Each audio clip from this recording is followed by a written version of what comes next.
Bonjour et bienvenue à cette Good day and welcome to this press conference. I am a journalist at the Devoir, and I will be moderating this press conference. be moderating this press conference. After a few remarks, we'll take questions in the room and then on Zoom. So if you're attending on Zoom, you can use the raise hand function at any moment during this press conference and I'll hand you the floor.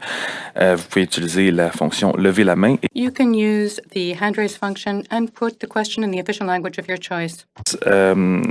Following the studying effects of Cannabis Act on Indigenous People. On the stage, there is Senator Brian Francis, Chair of the Committee, Senator David Arnault, Deputy Chair of the Committee, et la sénatrice Michelle Audette, également membre du comité. Also a member of the committee. You have the floor. Good morning, bonjour. Before I begin, I would like to acknowledge that we are gathered here today on the unceded, unsurrendered territory of the Anishinaabe Algonquin Nation. Nindaluising Brian Francis. My name is Brian Francis. I'm a senator from Ebiwit, also known as Prince Edward Island. I am also the chair of the Senate Committee on Indigenous Peoples. I'm here with two other members, Deputy Chair David Arnott and Senatrice Michelle Audette. I'm very disappointed to say that we are here on this National Indigenous History Month to highlight yet another example of how Indigenous peoples are being let down by Canada. Once again, a government that says it is committed to building a renewed relationship with Indigenous peoples based on the recognition of rights, respect, and partnership has failed to live up to its promise. Once again, Indigenous peoples have been excluded from participation in the economic prosperity of the country. And once again, little regard has been given to how our lives have been impacted. My colleagues and I are here to share with you the results of our committee's review of the implementation of the Cannabis Act and its impact on Indigenous peoples and communities. Our committee was severely disappointed but not surprised by what we heard during our study. Over the next few minutes, I will take you through some of the issues and recommendations that we have identified. Senator Arnott will subsequently touch on other key recommendations, and Senatrice Audette will provide an overview in French before we take your questions. One more quick thing to note. Our report and recommendations are largely focused on First Nations testimony, as the committee was unable to hear from many Inuit and Métis witnesses during our short study. The committee recognizes that Inuit and Métis perspectives related to cannabis are critical.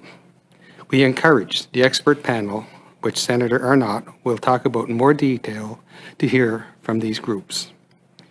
Many of the issues I will touch upon next could and should have been addressed 5 years ago. First, the federal government's consultations with First Nations before and after legalization were inadequate at best. This created an obstacle for First Nations seeking to reap the economic benefits of legalization. Chief Darcy Gray of the Listicush Mi'kmaq First Nation said consultation focused on health, well-being, and concerns about access to cannabis by young people. Perfectly fair concerns. But Chief Gray also said there was little discussion on the economic opportunities that could flow from legalization, even though he made certain to raise that point. We seemed to be an afterthought, he said, something to be dealt with once things were set up and the market secured by others. This oversight, to put it as charitably as I can, cannot readily be corrected. The cannabis market is now largely saturated. First Nations entrepreneurs will have to work twice as hard to gain a foothold in this market. As lawyer Sarah Mainville told the committee, First Nations governments could be models of productive, responsible, and economically sustainable communities with the right tools. However, she noted that the promise of equity and opportunity has certainly not been made, either in 2018 or 2022, for Indigenous peoples generally and First Nations specifically. Second, federal leadership has been just as abysmal. Whether intentional or not, the government has hidden behind the issues of jurisdiction to avoid its responsibilities. The Cannabis Act saw the federal government use its criminal law power to set out the scope for the legal sale and distribution of cannabis. But it left the matter of regulation to the provinces and territories. When our committee studied the bill in 2018, many groups recommended the bill be amended to include language explicitly recognizing First Nations jurisdiction over the distribution, possession, and sale of cannabis in their lands. This recommendation was ignored, and First Nations across the country are paying the price. Some provinces and territories have outright ignored First Nation requests for agreements to produce and sell cannabis, leaving them effectively barred from the market. Elsewhere, other First Nations found they had to closely mirror the province's cannabis regime to get their own regime up and running. So much for respecting the inherent rights of self-government and self-determination of First Nations, which are recognized in and protected under Section 35 of the Constitution, as well as in various articles of the United Nations Declarations on the Rights of Indigenous Peoples. Lastly, there is also an important public health dimension. Due to the residential schools and other federal government policies that aim to control, assimilate, and erase us, Indigenous people continue to live with a complex legacy of intergenerational trauma, which has been linked to substance use, addiction, and other harms. As such, the public health effects of the implementation of the Cannabis Act on Indigenous peoples deserve careful consideration. Dr. Evan Adams, Deputy Chief Medical Officer of the Public Health at Indigenous Services Canada, told our committee that gaps in health data for Indigenous peoples mask inequality and reduce the potential to develop effective policies that address existing socio-economic and health inequalities. For this reason, the committee believes that the federal government should work with Indigenous peoples and communities to develop a research strategy that will identify and fill the gaps in Indigenous-specific data related to cannabis.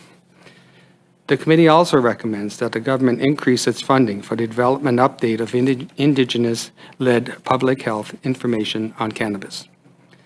While the government provided some funding for culturally appropriate public education materials, witnesses said more must be done, including distinctions-based, age-appropriate, and gender-specific information. Meanwhile, the federal government's non-insured health benefits program, which among other things provides coverage for some prescription medicine to eligible First Nations and Inuit clients, does not cover cannabis for medical reasons. The committee heard that a number of harm reduction initiatives rely on cannabis, but lack of access and coverage can undermine these efforts. As such, our committee recommends that Indigenous Services Canada cover cannabis for medical purposes under this program. In sum, it is clear to us that inadequate consultation and a lack of federal leadership have prevented First Nation groups across Canada from profiting from economic opportunities afforded by the legalization of cannabis, and that the public health measures related to cannabis are also lacking. However, there are always ways to improve the situation. I will now invite Senator Arnott to explain how the panel of experts I alluded to earlier can improve matters and to discuss some of the additional recommendations our committee has made. Well, Alan, thank you. Senator Arnott. Thank you, Senator Francis. I'd like to tell you that the witnesses that we heard didn't shy away from the problems of the Cannabis Act and its administration, and they came with solutions. I think that's really important to say, because they had ideas about how this could be cured, and I think they had good ideas, and we put that in the report. Section 151 of the Cannabis Act requires the federal health minister to review the administration of the act. To that end, the government has convened an expert panel to lead what the government calls as a credible and inclusive review. Our work on this study has been motivated in large part by the desire to help the panel in its work by canvassing the issues with the people most affected by them. In all, we made 13 recommendations that should be acted on as a first step in addressing the wrongs that the witnesses identified. Our first recommendation is for the panel to engage in substantive consultations with First Nations, Métis, and Inuit people. Senator Francis has clearly outlined the regrettable gaps in the consultation processes that have occurred to date.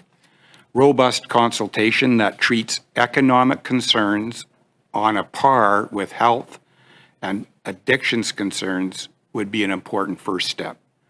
We also recommend that the expert panel propose solutions to the problems that they hear so that those problems can be resolved expeditiously. Although expeditiously may not be the right word given that many of these problems had been identified in our report in 2018. Another means of improving the status quo would be for the First Nations to share the excise tax revenue that the government collects on cannabis sales. From the they share that. The federal government shares it with provinces and territories, but it should be shared with First Nations governments. And Manny Jules, the Chief Commissioner of the First Nations Tax Commission, noted that he had proposed amendments to the Act to accommodate First Nations fiscal and regulatory cannabis jurisdiction for 4 years. He was very precise, concise, and innovative, and we strongly recommend recommendation number 7 on page 24 for those reasons. Sharing the excise tax could be a fundamental part of economic reconciliation, an opportunity for the government to truly put its money where its mouth is and begin to make up for the economic opportunities that First Nations people have lost.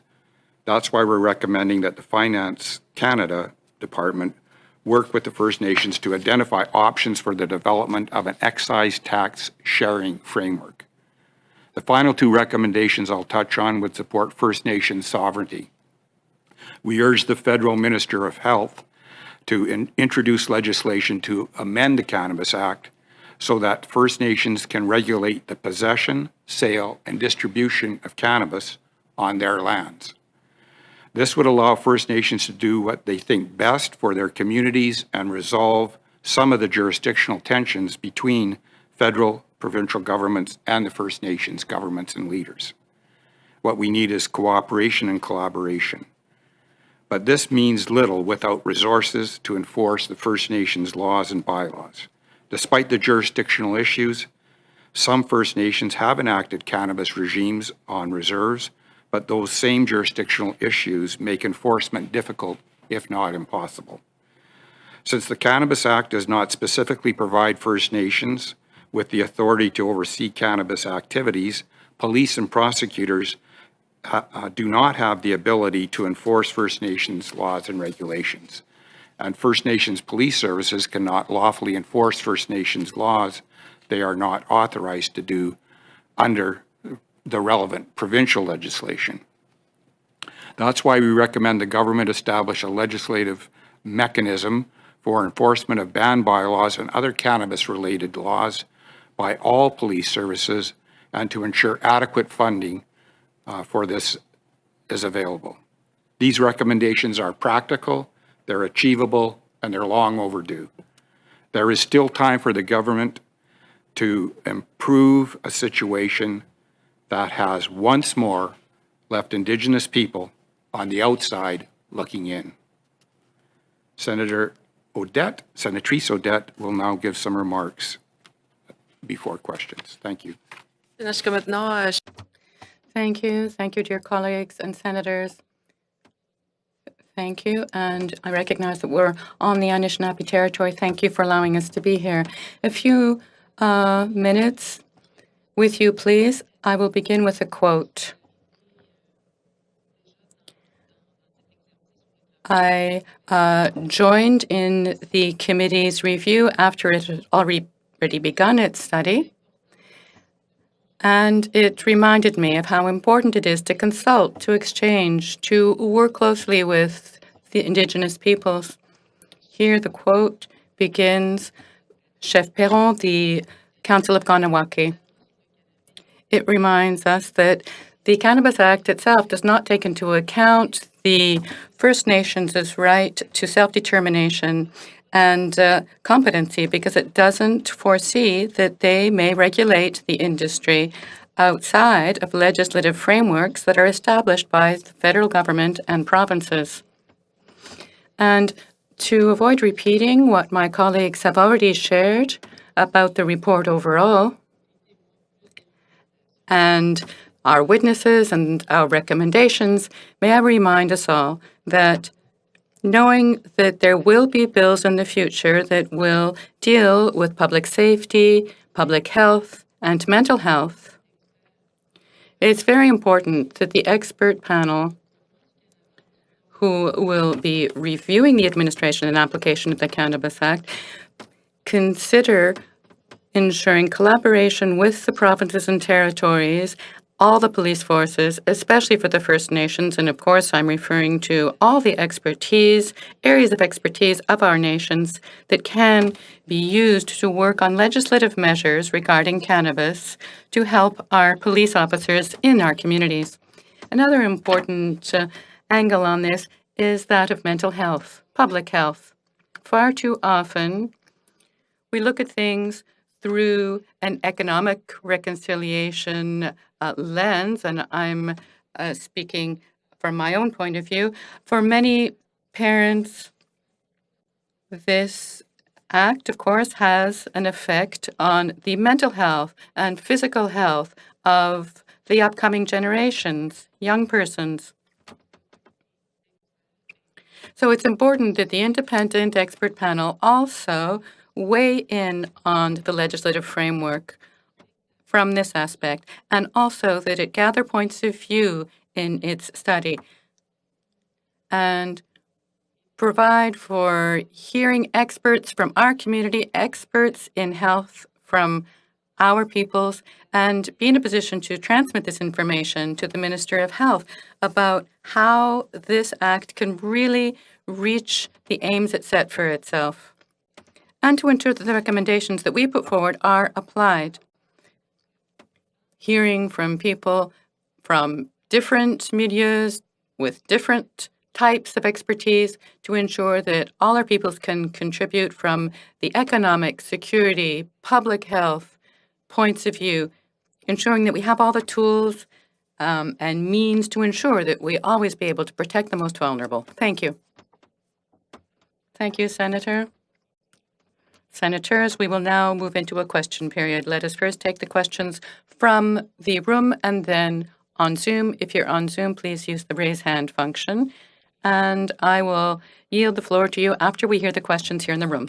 Please limit yourself to one question, one follow-up. We'll start off with Brett Forster, CBC. Hello, Senators. Thanks for taking our questions today. The first one is just for all three of you. What does this situation say about the Liberal government's commitment to actually implementing Indigenous rights to self-government rather than just promising to do it? Well, I guess I'll start. I would say from my perspective and as an Indigenous person, the government certainly has some work to do, because what we see, and based on our report here, that hasn't happened. So going forward, there's certainly some work that still has to be done. Anybody else? Well, I would say this is a golden opportunity for the government to act. We've given them clear recommendations, and if they follow those recommendations, it will really set the stage for a reconciliation, certainly economic reconciliation.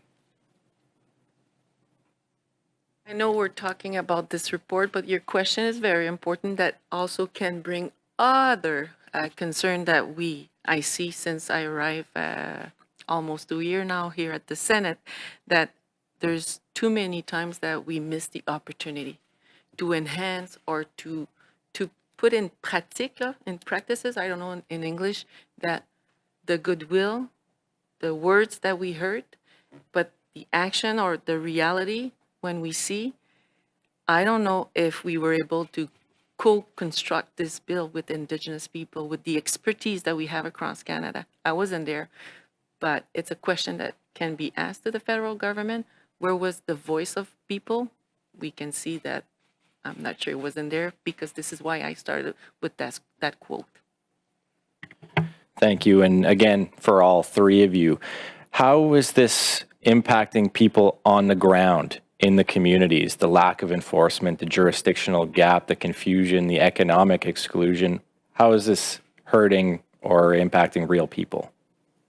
Well, I think, I live in a First Nation community, and for us, it impacts us in every aspect that you've just mentioned, from economic-wise, socially, and so on. That we've been left out completely, while others have been able to move forward since the cannabis legislation was, presented into law.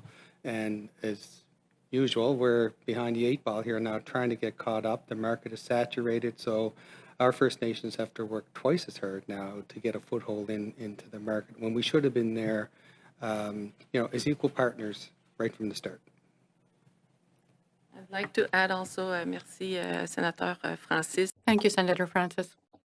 Community as an example, Maliotenam, Washat Mike Maliotenam, who has a police force. And not long ago, it was on the news, first page on the news with La Presse, where even them, they have a hard time to respond to the opioid, drugs, all kind of drugs. And I know we have to work in silo over here, when for me, this is why it was so important that we put this recommendation, or this aspect of knowing that there is a legislation coming, or a bill on First Nation policing, that police support people. We're in a crisis right now. And with that, with no resource, expertise, and the second circle, I would say, la deuxième ligne of intervention, The second line of defense, or to walk beside life or support life, it's very difficult. So if we were able to participate in the economy that brings this, la loi sur le cannabis, I'm pretty sure the First Nation community, I cannot speak for them, but knowing some of them, they would reinvest in social programs or safety or public health and so on. Next up is Fraser Needham, APTN. I'm just wondering, in talking to some of the different First Nations, that because you just have to look around. There's lots of First Nations on reserve that are participating in the cannabis market. But was the matter that going through the provinces is that they found it too frustrating to get permits, or it was too slow, or there was no recognition, so the First Nations just left it, and then the sort of this, I guess, other providers started moving into the communities, or how, what kind of feedback did you get on that type of and when they tried to pursue the legal market, I guess? Well, thank you for that question. I'd like to say that there were a lot of jurisdictional issues that arose, but what I'd like to emphasize is the idea, and we heard it from Sarah Mainville, and it's on page 15 of the report. Cooperative federalism is a framework for cannabis reform. So what she was talking about was cooperation, collaboration, and constructive solutions, working with federal, provincial, territorial governments and First Nations government in concert to address those concerns. And in fact, there's an exemplar model that comes from Saskatchewan, because there's an agreement with the Whitecoat Dakota First Nation, the Saskatchewan Liquor and Gaming Authority, and the Saskatchewan government to amend the Cannabis Control Act in Saskatchewan. So it's an example of working with First Nations together to address common concerns, doing it in a proper way with respect, and getting a better result for everyone. Yeah, I agree. And I think, just to add to that, it's all about working collaboratively and working together. And that happened with the First Nations when this all came into being. Then there wouldn't be some First Nations kind of taking matters into their own hands and creating their own rules, and others trying to fall under the provincial rules, which seem to be very restrictive. If it would have been that collaboration with the government and the First Nations right off the bat, then we wouldn't be here today, probably. And just as a follow-up, did you get the sense that it seems in the cannabis market there hasn't been some of the rules, I guess, and even in the non-Indigenous market, that limit suppliers or sales. It's an oversaturated market, and the non-Indigenous. Did you get the sense that the First Nations would like to restrict how many retailers are, for example, on a particular First Nation, things like that, or have a little more control in that area? I didn't get that sense. No. I can't Okay. respond to that.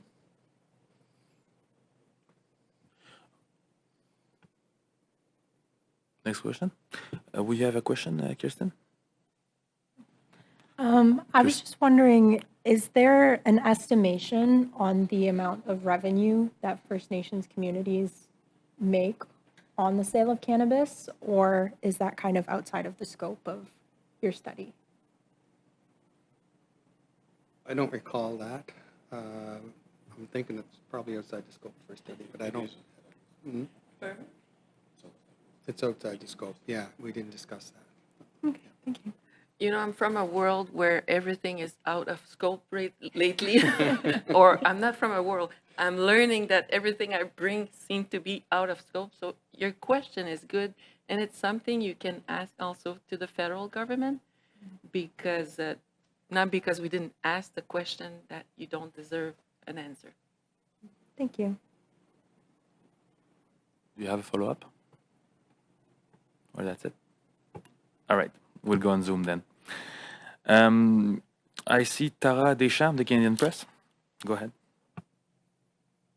I'm just wondering if you can share a bit more around the excise tax. We've heard quite a bit from the broader cannabis industry about how they'd like changes with it.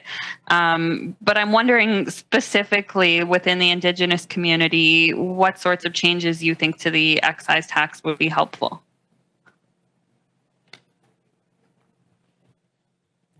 Well, that's a great question, but we highlighted that on page 24 of our report. We quoted Manny Jules, who I mentioned earlier. He's an expert in this area. He's been dealing with it for 40 years or so, and he has a 7-part program that he would like to, proposal that he would like to see enacted, and it would be about sharing excise tax revenues with First Nations communities, so that there would be a buildup of resources which could be invested either in the community in an entrepreneurial way or used by the community as the community sees fit. It seems to me that that's a very practical and a good recommendation, which we strongly feel should be implemented by the federal government. And just as a follow-up, I'm curious if there's a timeline that you think would be helpful for the slate of recommendations that you've put forward. Obviously, we're 5 years into legalization now, and so I'm wondering how fast you'd like to see some of these things. You go? I go? Go. Yeah. I would say there's places that we say, je sais pas c'est quoi en anglais, I'm not sure how we put it in English, whether we're willing to fight, we're courageous. that we would appreciate, or it would be important that they would come back to us in December 2023. But also in the long term, because it has a long effect on us, in the communities. And this is why we're asking, and going back to thinking it's an out of scope question, we are also recommending to have a place that we can study that we can collect data, that we can stay informed of what is good, what is not good, and what is the impact to influence the policy or policy makers, or to influence people and us due diligence to change or amend the legislation. On the financial aspect, like I said, if we were able to reinvest where we think it's very important, for me, we missed an opportunity when this bill was introduced. And because our voice wasn't there since the beginning until today, we have to do reports and remind Canada, we are here and we need those recommendations to be implemented. Merci. Je ne vois Thank you. I see no further questions from the Zoom audience. I have a further question for the senators. We'll call it a day. This puts an end to this press conference. Merci beaucoup, sénateurs, sénatrices. Thank you very much, Senators.